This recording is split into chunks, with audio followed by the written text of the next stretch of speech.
It's been over 30 years now since a dark chapter in Indian history where the entire Ram Janmabhoomi movement saw violence. And now the government of Uttar Pradesh has announced that they are going to name roads after those who lost their lives. Car sevaks who lost their lives, especially in police firing in Uttar Pradesh in Ayodhya. But that has already kicked off a political fight, with many claiming that this action, other than coming 30 years too late, is very suspiciously timed. आज हम लोगों ने यहाँ भी एक घोषणा की है कि जो बलिदानी राम भक्त हैं, चाहे वो 30 अक्टूबर 90 हो, चाहे 2 नवंबर 90 हो, जो बलिदानी राम भक्त हैं उनके घर तक की सड़क को भी कार सेवक मार्ग के नाम से हम बनाएंगे और उसमें वह बलिदानी जो राम भक्त हैं उनका नाम भी लिखेंगे, उनका फोटो भी लगाएंगे। बहुत बहुत धन्यवाद देना चाहेंगे पहले तो डिप्टी सीएम साहब को, और हम भी मध्य प्रदेश शासन से शिवराज सिंह चौहान जी से ये आग्रह करते हैं कि वो भी मध्य प्रदेश में जितने भी कार सेवक वहाँ गए थे उनके नाम पर गली चौराहों का नाम रखें। वो बड़ा अच्छा लगेगा यदि हमारे दादा का नाम किसी चौराहे पर होगा भोपाल के अंदर, हमें गर्व महसूस होगा। पहली बात तो मैं योगी जी का धन्यवाद करूँगा, कम से कम इतने समय बाद किसी भी सरकार ने उनके लिए कुछ सोचा है तो अच्छी बात, पहल है। और मेरे बड़े ब्रदर सेकंड बार में जब अयोध्या के लिए गए थे, जिस टाइम बाबरी विध्वंस हुआ था उस टाइम गए थे, 30 तारीख को यहाँ से निकले थे और उसके बाद 3 तारीख को गिरफ्तारी उनकी हो गई थी, जौनपुर जेल में अंदर थे। हमारा तो सरकार से निवेदन है कि उत्तर प्रदेश सरकार ने जिस स्टेट का वो था मेंबर था जिसकी डेथ हो चुकी है, उस स्टेट में उसका नाम होना चाहिए, जिससे आने वाली पीढ़ी को कुछ और जानकारी। You're watching the News Hour at 10, debate number 1 on Times Now, Super Prime Time.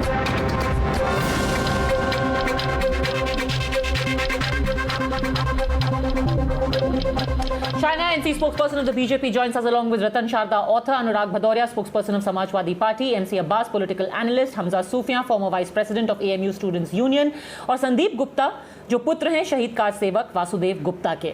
China NC, first the allegation, the timing. Why now?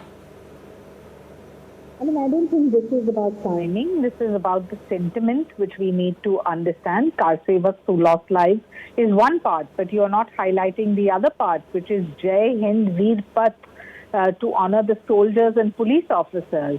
And if you believe that Jai Hind Veer Path was built on the honor of soldiers and police officers who laid down their lives fighting for external and internal situations, then there is another aspect too, which I think you must highlight, which is Mr. Mulayam Singh Yadav, awful sayings like "Wahan parinda bhi par nahi maar sakta hai," even a bird cannot get in there, and we will ensure police firing, and that is why 16 car sevaks died in police firing, and the bodies were scattered around Ayodhya and surrounding areas. And I think this has a huge sentimental value for all those who are eagerly awaiting for Ram Mandir to be built on the spot. Abbas, and it's a question of sentiment, then why not? If you can have an Aurangzeb road or a Humayun road, first and foremost, the fact of the matter here is that the Bharatiya Janata Party government in Uttar Pradesh is completely delusional. They don't know what are the real issues. इनको बस नामकरण करना है। Do you even know, madam, that in the state of Uttar Pradesh, dead bodies, COVID, those who died from COVID was flowing in the river Ganges, the holy river of Ganges. Also, as a matter of fact, what about 3 to 4 lakh deaths which took place in the state of Uttar Pradesh due to COVID? What about providing aid to those can we stick to the issue at hand, please? What does that have to do with this? If of you course, have the Ram, because you don't. Why do you want to do Namkaran or any of those, madam? That is not real issues. You? Don't only because you want to do appeasement politics in the state of Uttar Pradesh. You don't need to do this. This is not what the state of Uttar Pradesh wants. Irrespective of what car sevaks can do, please go out and help the people get employment. MC Abbas, I'm really sorry, but that is like saying that we are still in the middle of a pandemic. Why are you sitting on a TV channel and discussing? Why are you sitting on a TV channel and having this debate when you should be actually in some COVID ward helping out people over there? Yeah. This is as facetious an argument as that. Of course I am helping. Unlike the BJP spokespersons, I so am help 100%. No, help 24/7. Don't come on a TV debate. Why are you using even 20 minutes of your time to sit over here when you could actually be helping out somebody in COVID? I'm just using your argument. I will tell you. That is a pointless argument. That's a pointless argument. So stick to the point. Not pointless. See, according to BJP spokesperson, official fired or bullets. it is Fired pointless. bullets But on if you just look at Lord Ram India wisely, and we so don't many need Namkaran died. ceremonies, And madam. if you've We forgotten need all work that to be done. visual of We need 1990, education, maybe you should have a employment. review. Okay, only Namkaran, Ratan Sharda. Only name change is the priority. It was horrific. Just looking for roads to change their names. No, also look at one more thing. Padma. China and see. If you have this, Looking for roads to change their names.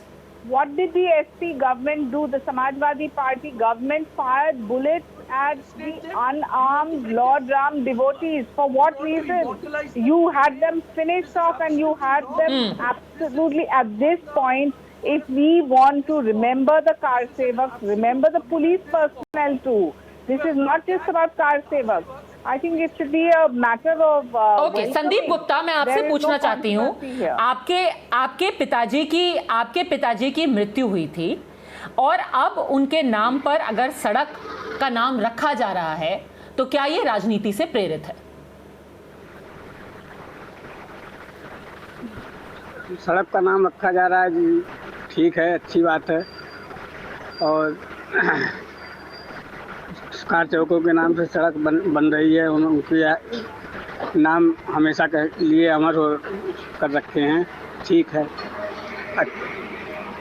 पर हम लोग चाहते हैं कि राम जन्म भूमि परिषद में भी उनकी एक स्मारक बनाई जाए और उनके जीवन यापन के लिए कोई सरकारी नौकरी एक व्यक्ति को दिया जाए। ओके अनुराग भदौरिया जी, यहाँ पर ये कह रहे हैं, आप कह रहे हैं कि सड़क का नाम भी नहीं रखना चाहिए, ये जो उनकी फैमिली है ये कह रही है स्मारक बनना चाहिए। देखिए, मैंने बोला कि देश संविधान और कानून से चलता है। जब सुप्रीम कोर्ट ने आदेश दे दिया कि वहाँ भव्य मंदिर बनेगा तो सब लोग मिलके पूरा हिंदुस्तान भव्य मंदिर बना रहा है, उसमें दिक्कत क्या है? लेकिन मैं पूछना चाहता हूँ, प्रभु राम के बच्चे तड़प के बिना कोरोना काल में बिना ऑक्सीजन के मर गए, तो वो भी तो प्रभु राम के बच्चे थे जिसके लिए सरकार ने नहीं सोचा। वो भी तो प्रभु राम के बच्चे हैं जो बेरोजगारी से आत्महत्या कर रहे हैं। वो भी तो प्रभु राम के बच्चे हैं जो महंगाई की मार झेल रहे हैं, डीजल और पेट्रोल की महंगाई उसके बाद मार दे, वो भी तो प्रभु राम के बच्चे हैं। वो भी तो प्रभु राम के बच्चे हैं जो गंगा के किनारे, नदियों के किनारे पड़े थे, जानवर नोच रहे थे। तो प्रभु राम के बच्चों का सम्मान कौन कर रहा है? इसलिए प्रभु राम ने बीजेपी को अयोध्या से हराया। पंचायती चुनाव में अयोध्या को बुरी तरह से बीजेपी में प्रभु राम ने हराया, क्योंकि प्रभु राम समझ गए ये हमारे नाम की राजनीति करना चाहते हैं, लेकिन हमारे बच्चों की मदद नहीं करना चाहते। मेरे बच्चे यहाँ भूखे प्यासे तड़पते हैं और भारतीय जनता पार्टी। आपको लगता है कि ये सड़क का नाम रखा जाना चाहिए? जो बेसिक प्रोजेक्ट है अनुराग जी, उससे आप अग्री करते हैं, हाँ या ना? वो भी होना चाहिए, कोविड रिलीफ भी होना चाहिए, पर क्या सड़क का नाम रखा जाना चाहिए आपके हिसाब से? 4.5 साल से भारतीय जनता पार्टी ने सड़क बनाई हो, तब तो इन्होंने 4.5 साल से उत्तर प्रदेश में कोई काम नहीं किया। अब चूंकि चुनाव का वक्त आ गया तो अब अपना मुर्दे उखाड़ते रहते हैं। कानून व्यवस्था की धज्जियां उड़ रही है, पंचायती चुनाव में गोलियां चल रही है, लोगों की मौतें हो रही है। रतन शारदा 4.5 साल बाद याद आई है, में जहाँ से मंत्री बनाया उसकी साड़ी नोची जा रही, उसकी साड़ी खोली जा रही महिलाओं का। मैं तो कहता हूँ पद्मजा जी, आप भी मेरे साथ खड़े होइए। महिला का अपमान हुआ लखीमपुर में, वो वहाँ पे नॉमिनेशन करने जा रही थी, उसकी साड़ी मंत्री के ऊपर में मुकदमे है, वो मंत्री आज यहाँ पे शपथ ले रहा था। अनुराग भदौरिया वहां पर डेफिनेटली इन्वेस्टिगेशन और सजा भी होनी चाहिए, बट प्रिंसिपली आपने एक सवाल का जवाब नहीं दिया। जो ये प्रोजेक्ट है कि सड़कों का नाम रखा जाए कार सेवकों के नाम पर, उस पे आप अग्री करते हैं, हाँ या ना? अन्याय हुआ है और वहाँ पे डीएम एसपी और वहाँ गवर्नमेंट को बर्खास्त करने की मांग कीजिए।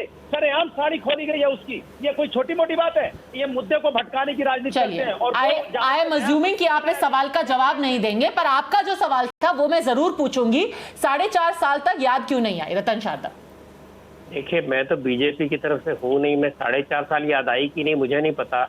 याद तो जरूर आई, क्योंकि जिस प्रकार से योगी जी ने पहले भी 2 शहीदों को याद किया जब मंदिर बना, 2 बंधुओं को, और जिस प्रकार से राम मंदिर की तैयारी चल रही है, सब इन्हीं को दी हुई श्रद्धांजलि है। लेकिन एक मजेदार बात है, जो लोग यहाँ दुनिया भर की बातें करके बहस भटका रहे हैं, हमारा देश है जहाँ पर जिसने नालंदा को जलाया उसके नाम पे बख्तियारपुर आज भी है, गाजीपुर आज भी है। टीपू सुल्तान की जयंती मनाई जाती है जिसने हजारों लोगों को कत्ल किया।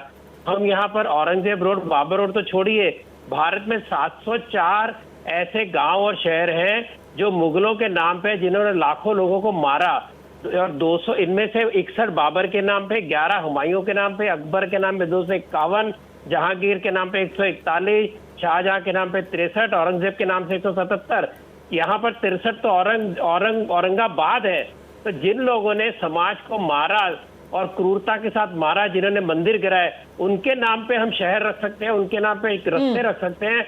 जिन्होंने प्रभु राम का मंदिर बनाने के लिए अपने जान को बाजी पे लगाया और जिन समाजवादी पार्टी ने गोलियों से उनको भूना, वो लोग कहते हैं कि इनके नाम पे सड़क नहीं होनी चाहिए। हमारी विचित्र ऐतिहासिक जो परिस्थिति है उसके बाद मुझे हंसी आती है। और जहां तक ये अच्छा, क्योंकि समाजवादी पार्टी की बात हुई है तो अनुराग जी आप जवाब दीजिए। अच्छा रिजल्ट है, सारे भारत में सबसे कम रोग इस समय कोविड के उत्तर प्रदेश में है।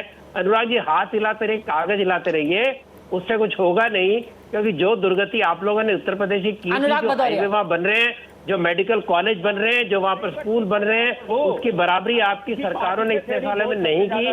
तो व्यर्थ में भटकाइए मत बहस को। आप बताइए, यूपी में सबसे अधिक मुगलों के नाम पर शहर और नहीं है, तो आप पार्टी प्रवक्ता है। आपके लोगों ने कहा था राम सेवक को मारेंगे, दोबारा मारेंगे। चुप हो जाइए प्रभु, सुन लीजिए, मैं कह रहा हूँ। अरे प्रभु चुप हो जाइए, काहे गुस्सा गा रहे हो गया, आपको दोबारा बुला लिया जाएगा, पद्मजा जी बुला लेंगे, चुप हो जाओ। मैं आपसे कह रहा हूँ, बोलते रहे, अरे चुप हो जाओ, बुला। Please let's be respectful of each other. Anurag ji ये अच्छी बात नहीं है, ये अच्छी बात नहीं है। ऐसी चीजें, ऐसी भाषा का इस्तेमाल मत कीजिए प्लीज। बोलेंगे तो मैं क्या करूँ? नहीं, आपने मुझे बोला बीच में चिल्लाया जा रहा है, कह रहे मैं किसी पार्टी का नहीं हूँ, बात पूरी करेंगे। मैं कह रहा हूँ कि आप तो मैंने राम मंदिर की बात की, मेरे एक चुप रह जाइए ना, मैं जवाब दे रहा हूँ। मैंने जो बातें हिम्मत है आप कहती है, मैंने एक चुप हो जाओ, मैं जवाब दे रहा हूँ प्रभु। मुझे अरे लाने तो हो जाओ यहाँ पर आकर। अरे पता नहीं क्या, चुप हो जाओ प्रभु। प्रभु हाथ जोड़। हाँ बताइए अनुराग जी, चलिए ठीक है, पर आप जवाब दीजिएगा, क्योंकि आप हर बार जवाब देने की जगह आप मामले को दरकिनार कर देते हैं और किसी और टैंजेंट पे चले जाते हैं। आप जवाब दीजिए। जवाब दे रहा हूँ, मैं इनसे पूछ रहा हूँ कि एक बच्ची के साथ उसकी सरेआम साड़ी खोली जा रही है, उसके लिए आपको चिंता नहीं है? वो प्रभु राम की बच्ची नहीं है, किसकी बच्ची है वो? अनुराग जी आप कभी उसके बारे में आप नहीं बोलोगे? नहीं, भव्य मंदिर बन रहा है, सभी सपोर्ट कर रहे हैं मंदिर बनने का, कोई आप अकेले नहीं है, ये जो बैठे यहाँ पे, हम सब कह रहे हैं वहाँ पे मंदिर। वो तो बात ही नहीं हो रही है, बात इस बात की हो रही है कि जिनके ऊपर आपकी सरकार ने गोलियां चलवाई थी, आज उनके लिए मेमोरियल बनाया जा रहा है। इन अ वे आप उसको सपोर्ट करते हैं, हाँ या ना? नहीं पद्मजा, ये बताइए देश संविधान और कानून से चलेगा कि नहीं चलेगा? ये बताइए, आपके घर पे देश संविधान और कानून से जब तो क्या ये गैर कानूनी है? बनेगा, सड़क का नाम रखना गैर कानूनी है? आपको जो बनाना, सड़क का नाम रखना गैर कानूनी है क्या? मंदिर तो बन ही रहा है, वो तो सुप्रीम कोर्ट का आदेश है। अभी हम एक दूसरी ही टॉपिक पे बात कर रहे हैं। बड़ी मुसीबत है, कुछ नहीं बात कर रहे हैं, सिर्फ मुद्दों से ध्यान भटकाने कर रहे हैं। ये आप इतने प्रभु राम के बच्चे 23 करोड़ 24 करोड़ की पॉपुलेशन उत्तर प्रदेश के अंदर है, ये सभी प्रभु राम के बच्चे हैं, जिनके लिए तो आप रोड बना नहीं रहे हो, जिनके लिए गड्ढे में गड्ढे खुद गए, वहाँ लोगों की गिर के एक्सीडेंट होकर मौतें हो रही है। मुद्दा भटका रहे हैं रतन शारदा, तो अल्टीमेटली घूम फिर के वो आ जाता है कि ये मुद्दा भटकाना है। जो यहाँ परेशान है, तंग है, और जो महिलाओं पे अत्याचार हो रहा है, क्या प्रभु राम की बच्ची नहीं, उसके बारे में तो आप बोल नहीं रहे हो। यहाँ कोरोना काल में प्रभु राम के बच्चों की मौत होगी, उसके बारे में बहस होगी, उस पर भी बोलेंगे। ओके, करंट सिचुएशन में लोग की मौतें हो रही है, उसके बारे में नहीं बोलना। Okay, I think it is quite clear कि अनुराग जी आपको इस चीज पर बात बोलनी ही नहीं है, इसीलिए आप अगले 20 मिनट तक भी यही बोलते रहेंगे। So let me get in Hamza Sufiya. जो एक स्पेसिफिक बात कही गई है हमजा सूफिया, वो ये है that nobody has any problem in the country when you have got people roads named after Mughal invaders, but the moment it is about a kar sevak being immortalised by naming a road after him, there is a problem. Why? देखिए, मैं 2 से 3 minute लूंगा, मुझे कोई interrupt ना करे। मैं ये सबसे पहले मेरा सवाल ये है कि क्या ये इस टाइम ज़रूरी है, इतना इम्पोर्टेंट है कि इन सड़कों का नाम कार सेवकों के नाम पे रखा जाए? जब से ये सरकार आई है, आप अगर ऑब्जर्व करें तो आप ये देखेंगी कि जैन सेना मॉब लिंचिंग के कॉन्विक्ट्स को गार्लैंड करते हैं, उन्हें सम्मान देते हैं। कठुआ में आसिफा का रेप होता है, वहाँ पे तिरंगा यात्रा निकाली जाती है, और अब इन कार सेवक्स के नाम पे रोड के नाम रखे चले जा रहे हैं। आप देखिए, अगर ये इतना इंपॉर्टेंट है तो जो लोग गलवान वैली में हमारे सोल्जर्स मर गए, 20 सोल्जर वहां पे मर गए, आर्मी ने कहा है, क्या उनके नाम पे कोई रोड का नाम नहीं रखना चाहिए? 730 डॉक्टर, इंडियन मेडिकल एसोसिएशन का बयान है, 730 डॉक्टर सेकेंड वेव में मर गए, उनके लिए कोई रोड का नाम नहीं रखा जाएगा, उनको कोई ट्रिब्यूट नहीं दिया जाएगा। ये 2022 का इलेक्शन है, मंदिर, मस्जिद, शमशान, कब्रिस्तान, हिंदू मुस्लिम की टेंशन क्रिएट करने का ये एक नया तरीका है और इसकी मैं कड़ी निंदा करता हूं। Ratan Sharda and then Shaina NC, both respond.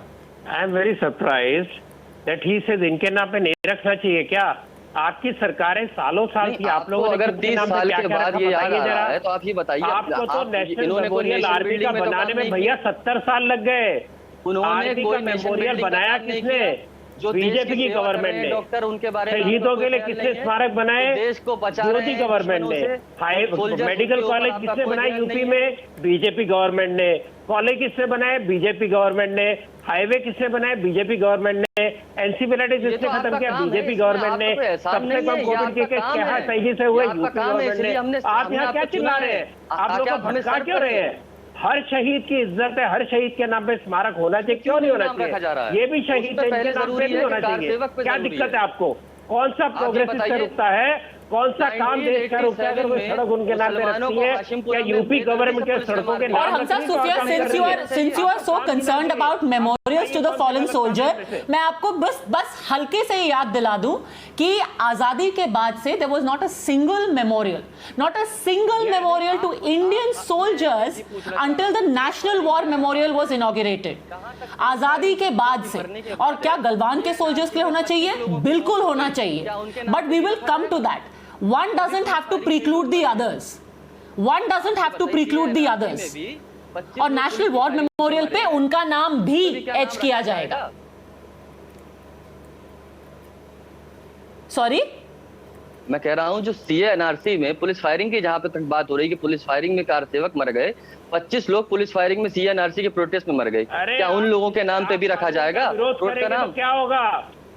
आप अगर पार्लियामेंट के कानून का विरोध करेंगे तो और क्या होगा? क्या था गलत? आपने क्यों वहां पर मोर्चे निकाले? लगा हुआ था, आपने क्यों वहां पर शाहीन बाग में अड्डे जमाए थे? बताइए, सीए में क्या गलत था? किसके विरुद्ध था? कानून की खिलाफ वर्जी करके वहां पे कार सेवक गए। सीए के ऊपर कानून की खिलाफ वर्जी करके वहां पे कार सेवक गए। पुलिस बैरिकेडिंग लगी हुई थी, पुलिस बैरिकेडिंग को तोड़ के वो लोग वहां पर गए, कर्फ्यू को तोड़कर वहां पर गए, तब पुलिस ने गोली चलाई। क्या वहां पे कानून नहीं तोड़ा गया? क्या वहां पे कानून नहीं तोड़ा गया? आप मुझे बताइए, क्या वहां पे कानून नहीं तोड़ा गया? सही कानून के ऊपर गलत कार्रवाई के ऊपर आप बात करेंगे? बताइए शाइना एनसी,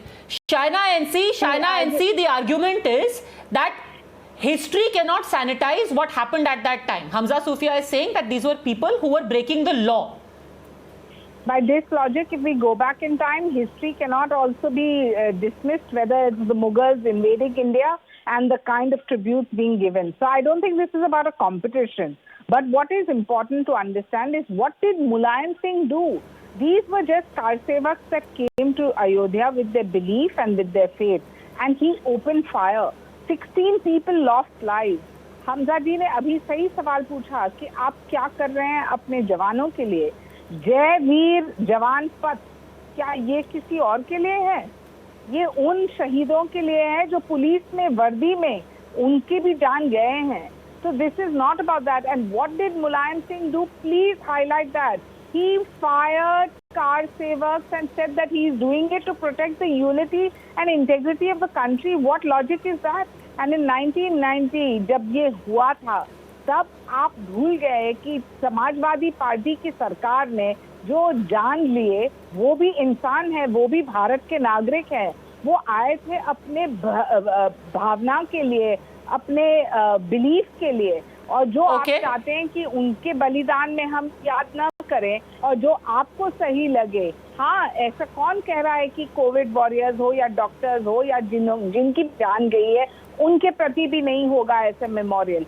कौन कहता है कि वॉर मेमोरियल नहीं होगा अपने जवानों के लिए? कौन कहता है कि वॉर मेमोरियल नहीं हो सकता है उन लोगों के लिए जो लाइन ऑफ कंट्रोल पे अपने जान गंवाए हैं? लेकिन ये कोई स्पर्धा नहीं है। और जो उन्होंने ये भी कहा कि 16 छोड़िए, मुझे 30 लोगों की जान भी लेनी पड़ती तो मैं लेता, और मैंने ओपन फायर किया। ये थे मुलायम सिंह यादव और समाजवादी पार्टी, उसके प्रति आप कोई टिप्पणी नहीं करेंगे। और जब कोई अच्छा काम करने जा रहे हैं, and I think all of these facts now that they are out there, they are documented in history, and history and people will be the judge of what was political, what was expedient, and what was actually ideological. I'm going to leave it at that. Thank you very much, all gentlemen, Shaina and C, for joining me. I'll see you tomorrow.